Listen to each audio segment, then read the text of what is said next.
At the beginning of the story, we are introduced to a woman named Debbie Ocean, who was sentenced to 5 years in prison for a theft case. Before releasing her on parole, prison officers ask her about her brother, Danny Ocean, who was a notorious thief. Debbie tells them she's nothing like her brother and was framed in the case. She claims to have served her time and now wants to live a simple life. After being released from prison, Debbie visits a cosmetics store. There, she slyly removes the price tags from some items and takes them to the counter, pretending she had bought them last week and wants to return them.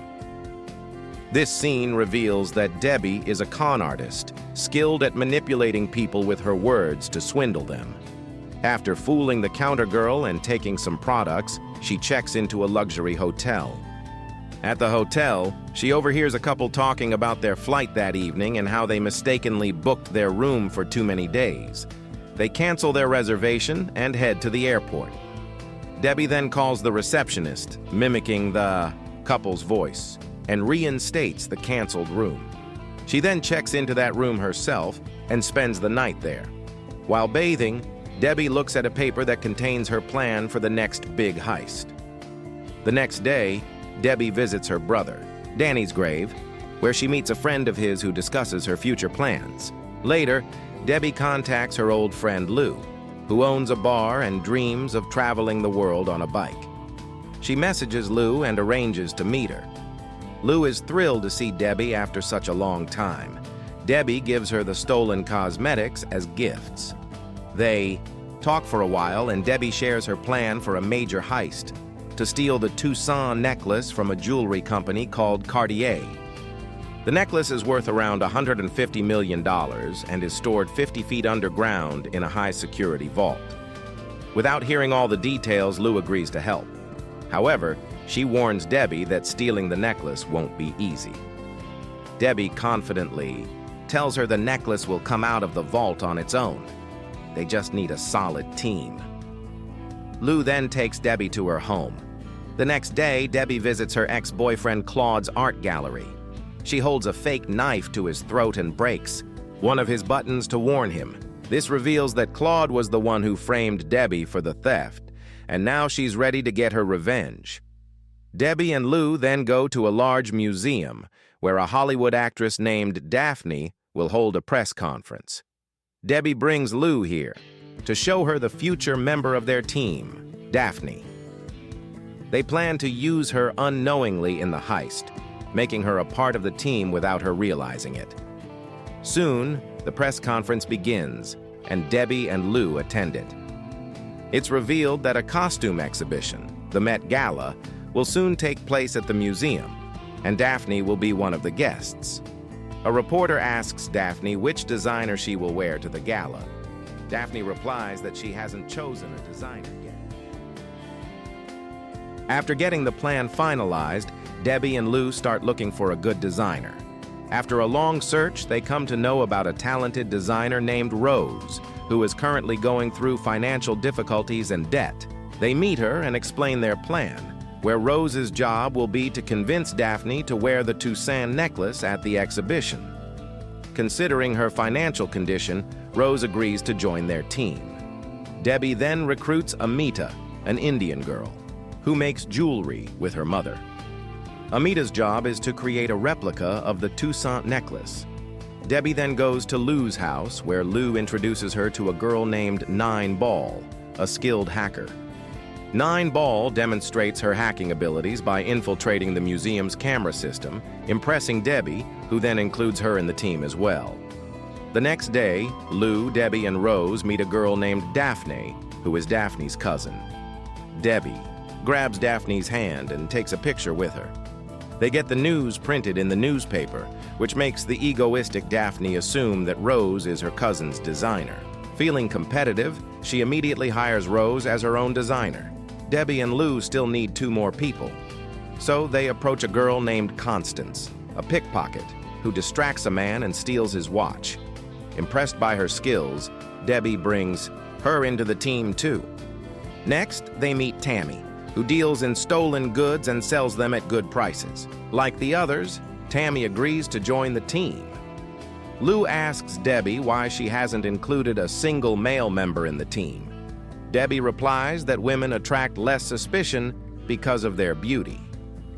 The next day, all 7 team members meet at Lou's house. Daphne still doesn't know she's a part of the plan, as she will be wearing the necklace. Lou has a model of the museum in her home. Debbie explains the plan. Once executed, each of them would receive $165 million. Debbie assigns tasks. Rose must get the necklace from Cartier to Daphne. Nineball must hack the museum's security system. The next day, Tammy brings Debbie a special pair of glasses and a 3D printer. The glasses will scan the necklace, and the 3D printer will create a duplicate. Rose and Amita visit Cartier and ask the manager to let Daphne borrow the necklace for a day. Initially, the manager refuses, saying the necklace is worth $50 million and its loss would be a major problem. Rose convinces him by claiming that having a Hollywood actress wear the Cartier necklace would be great publicity for the brand. She asks to see the necklace in person to design the dress accordingly. She wears the special glasses to scan the necklace, but there's no signal 50 feet underground, so she makes an excuse and brings the necklace to the ground floor to complete the scan. The rest of the team uses the scan to make the duplicate necklace. Meanwhile, trouble arises when someone hacks into the museum and steals a painting. The museum staff and security officers hold a meeting, which Nineball listens to by posing as a cleaning staff member and planting a mic. Debbie and Nineball learn that the security system is being changed, forcing them to update their plan. The new plan is to switch the real necklace with the fake one in the restroom, as it's the only area without surveillance. Nineball must create a blind spot outside the restroom so that Constance can escape unnoticed. Nineball sends an email to security head Paul to get access to his laptop, which she then hacks to control the camera system. She slowly adjusts the camera angles over several days to create the blind spot outside the restroom. Tammy, pretending to be a job applicant, gets a coordinator position with Vogue, the company organizing the Met Gala exhibition. She scans the seating arrangement and sends it to Debbie. Since Vogue hasn't yet decided who will sit with Daphne, Tammy adds Debbie's ex-boyfriend Claude's name to the guest list at Debbie's request. When Tammy asks why, Debbie explains that Claude betrayed her 10 years ago.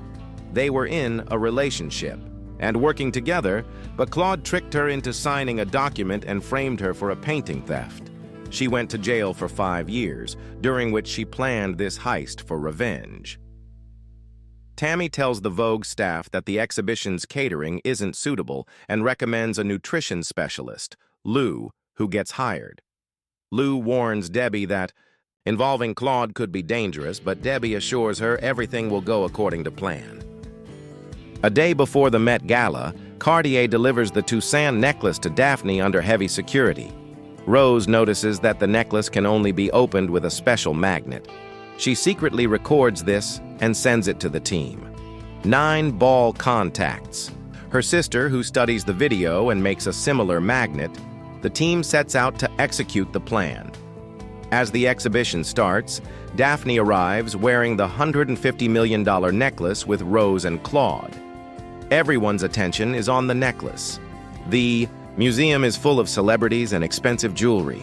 Outside, Nineball monitors the entire event from a van, while Debbie enters under a fake name. 2 guards, hired by Cartier from the army, keep an eye on Daphne and the necklace. During dinner, Constance works as a waiter, and Lou is in the kitchen.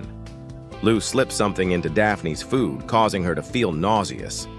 Tammy announces that Daphne is unwell, prompting Debbie to rush to the restroom and Constance to be ready inside. As Daphne runs to the restroom, Debbie stops the guards from entering. Inside, Daphne vomits, and Constance pretends to help her, while secretly removing the necklace using the magnet. A waiter then carries Daphne's plate towards the kitchen. Debbie nudges him towards the blind spot, where Constance places the necklace on the plate. In the kitchen, Amita, disguised as a dishwasher, retrieves the necklace and takes it to a locked restroom where she disassembles it. Meanwhile, Daphne exits the restroom without the necklace. The guards panic and question her. Claude pretends to support her. The guards begin searching all guests. One of them finds the locked restroom in the kitchen. 9-Ball signals Tammy, who places the fake necklace in water and tells the guard it was found. The guard leaves. Amita gives the necklace pieces to Constance, who distributes them among the team. 9-Ball joins the party in a new dress. Daphne wears the fake necklace and leaves. Before leaving, Debbie bumps into Claude and says, "Sorry," then walks away. After the event, the fake necklace is taken to the vault. The manager inspects it and realizes it's fake. He calls insurance investigator John, who questions everyone and checks the restroom drainage but finds nothing. He questions Daphne, who says she doesn't remember anything after vomiting. CCTV footage shows a waiter near the blind spot, but the waiter claims he was on drugs and doesn't remember anything. All the girls gather at Lou's house, where suddenly Daphne arrives. Everyone is shocked, but Lou and Debbie reveal that Daphne knows everything now because she knows everything about the video and how Constance took the necklace off her neck. She is now part of their team. If she wanted, she could have told John about them earlier. Everyone agrees that to close this case, they need to frame someone as the suspect. Debbie happily tells Claude that she had bumped into Claude while leaving the event and planted a piece of the necklace in his coat so that the investigation would point to him and their plan would be successful. Daphne then realizes that Claude is her ex-boyfriend and Debbie had made her sit next to him just to trap him in this case. Now, the next part of the job will be handled by Daphne and Debbie. The next day, Tammy and Debbie hire some old women to sell the stolen necklace pieces. These elderly ladies illegally go from shop to shop and sell the stolen items. Debbie goes to meet investigator John. John suspects Debbie too because he knows her father and brother, who were actually big-time thieves. He had caught them multiple times. But according to the CCTV footage, Debbie is not a suspect because she is never seen near Daphne. Still, John believes Debbie stole the necklace. Debbie tells him that she can reveal the real thief, who has only 10% of the necklace and on whom all blame can be pinned. She shows John Claude's photo, from which he realizes that Debbie is framing Claude just as she had earlier set up everything. John asks for proof because he also wants to close the case soon. Debbie tells him that she'll send proof shortly. That night, as planned, Daphne seduces Claude and ties him to the bed. She starts looking for the suit in which Debbie had hidden a piece of the necklace before the event ended. Daphne finds the suit and sends a photo of it to Debbie, who then forwards it as proof. This could close the case and send Claude to jail. Debbie also arranges for the old women to deposit large amounts of money into Claude's bank account, the money from selling the necklace pieces, making his arrest even more certain. Claude is punished after interrogation. Later, all the women are seen partying together, where Debbie reveals that each of them will now receive more than $65 million. Everyone is shocked because they had also made 3D printed copies of the jewelry on the museum statues and replaced the originals. This was done on the day of the event, after the necklace went missing, and the guards gathered everyone in one place. Lou and an old friend executed this plan, with a little help from Amita and 2 others. Selling all the jewelry has now collected so much money that each woman will get $38 million, enough to fulfill their dreams. At the end of the movie, a scene is shown several years later. Everyone has gone their separate ways to pursue their dreams. Lou goes on a world tour on a bike, Daphne becomes a film director, Tammy expands her business, Constance starts her own YouTube channel, Amita goes to Paris with a guy she met, and 9-Ball opens her own pool club. Finally, Debbie, the mastermind behind this huge heist, visits her brother Danny's grave and shares the joy of their victory. Throughout the movie, Debbie executes the world's biggest heist with her dangerous and foolproof plan made during her 5 years in prison. Along with the necklace, they also stole all the jewelry from the statues, earning much more than expected, enough to fulfill their wishes and dreams comfortably, and with that, this amazing movie comes to an end. Friends, Heartfelt thanks to all of you for subscribing to your own Majora Explainer English channel.